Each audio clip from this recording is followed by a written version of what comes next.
Hello, ladies and gentlemen. It is a pleasure to see you again in today's news program. Here, we and you will share and interact with the latest news and hottest events that are of interest to the public at home and abroad. Details will be available shortly. On the afternoon of September 17th, a shooting occurred in the U.S. state of Pennsylvania, killing 5 police officers, 3 of whom died. Zen cited sources as saying that the shooting appeared to have occurred while police were executing an arrest warrant for the squad.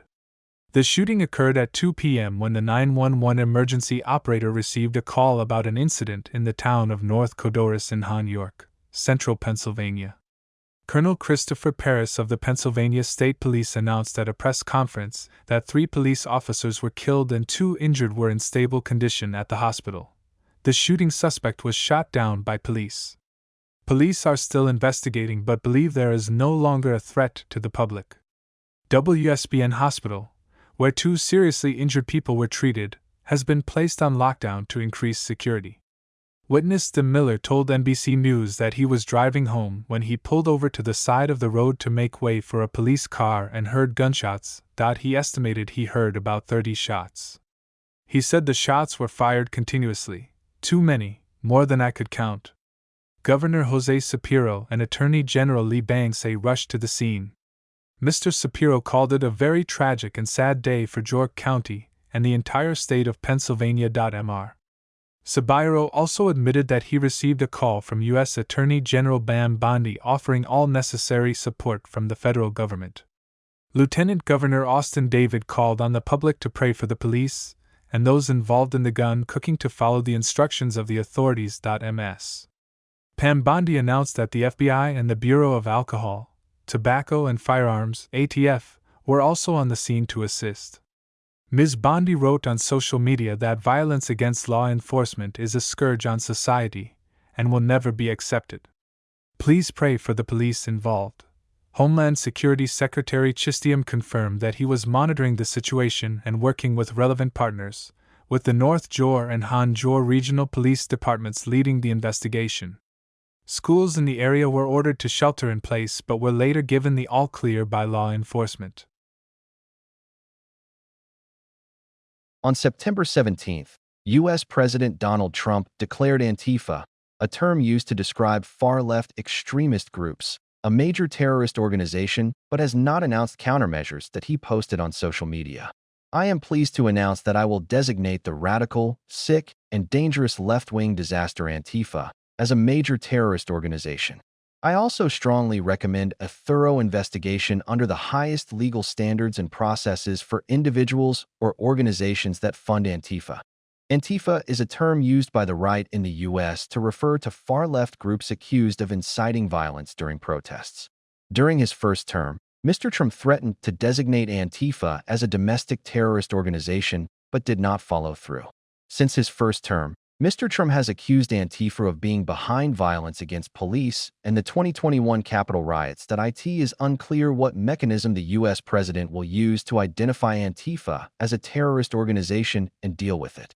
Antifa is essentially a social movement, without a clear centralized or semi-leadership structure, so it is not possible to determine which individuals or entities will be targeted. A White House official said this is just one of many actions the president will take to deal with left-wing organizations that incite political violence. Deputy Chief of Staff Stephen Miller said on March 15 that the Trump administration will root out and destroy a large-scale domestic terrorist movement, including the assassination of the activist. Both Mr. Miller and Vice President Jan Levin said that the U.S. is witnessing the rise of a radical left-wing movement. Amid months of tension over the Trump administration's ambitions for Greenland, Denmark has staged a major military exercise on the strategically located Arctic island. Taking place in the Australian part of Greenland, the exercise, dubbed Arctic L 2025, is not only aimed at boosting operational readiness but also at sending a strong message of sovereignty and unity among NATO members in Europe. The exercise involves more than 550 troops from Denmark and NATO and European allies such as France, Germany, Sweden, and Norway. The stated purpose is to strengthen the joint response to destabilizing threats to Greenland, Denmark, and NATO in the North Atlantic and Arctic regions.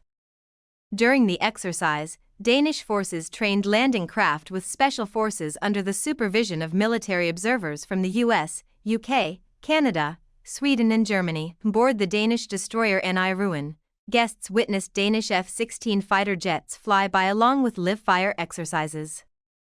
These images not only demonstrate Denmark's combat capabilities but also serve as a clear affirmation of Copenhagen's presence and control over its territories.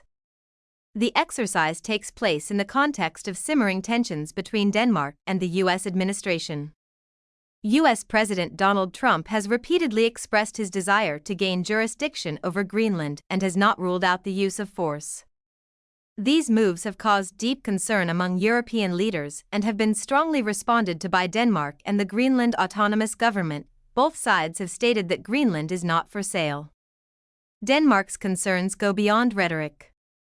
Last month, Denmark's foreign minister summoned the top U.S. diplomat in Copenhagen to protest after national television reported that at least 3 people with links to Mr. Trump had carried out covert influence operations in Greenland. In response to these concerns, Denmark is working to increase its military presence.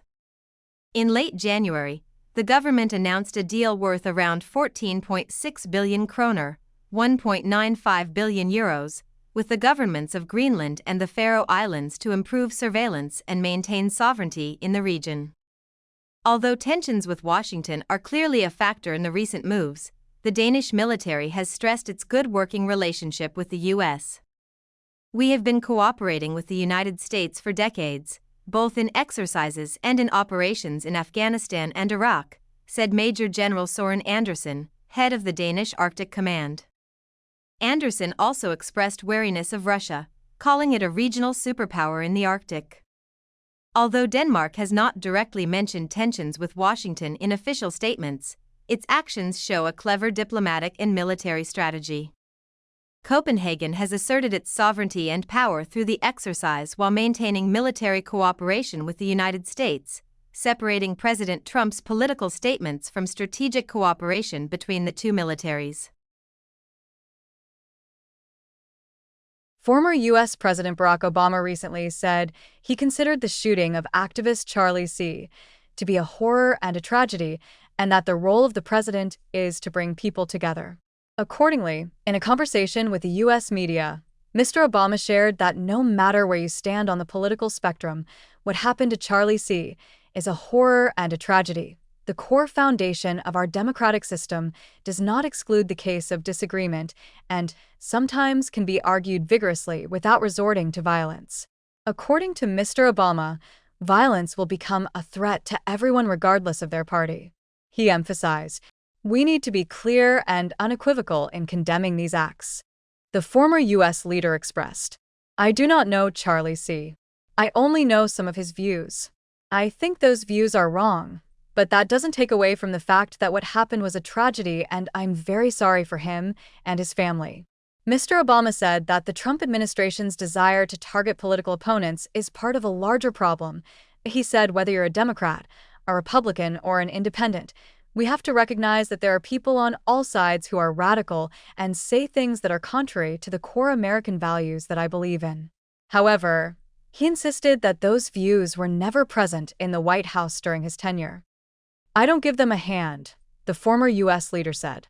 "I don't use the power of the U.S. government to support radical views. And when we allow the U.S. government to support radical views, that's a problem." In Obama's view, the role of the president is to unite, not to stir up division. "I think in times of tension like this, part of the job of the president is to bring people together," he added. In recent months, Obama has repeatedly criticized the Trump administration for creating dangerous trends, such as deploying the National Guard and militarizing cities like Washington and Los Angeles. On September 17th, during his visit to Beijing, South Korean Foreign Minister Choi emphasized that Seoul wants to make progress towards denuclearization and peace on the Korean peninsula, and asked China to play a role in bringing Pyongyang back to the negotiating table. According to information from the South Korean Foreign Ministry, Foreign Minister Zhou Hui made the above statement during his first private talks with his Chinese counterpart Wang Yi on the afternoon of September 17th. The meeting took place in the context of South Korea's efforts to restore inter-Korean relations and resume dialogue with North Korea, despite the latter's repeated rejection of South Korea's offer. According to the South Korean Foreign Ministry, during the talks, Foreign Minister Zhou Hui asked China to support and encourage North Korea to return to dialogue to achieve the goal of denuclearization and peace on the Korean peninsula through negotiations and cooperation. For his part, Wang Yi affirmed that China will continue to play a constructive role for peace and stability in the region and agreed to maintain close communication. He also made it clear that the China-ROK bilateral relationship is built on a solid foundation of good and friendly relations, with a focus on promoting mutually beneficial cooperation and sustainable development for common interests.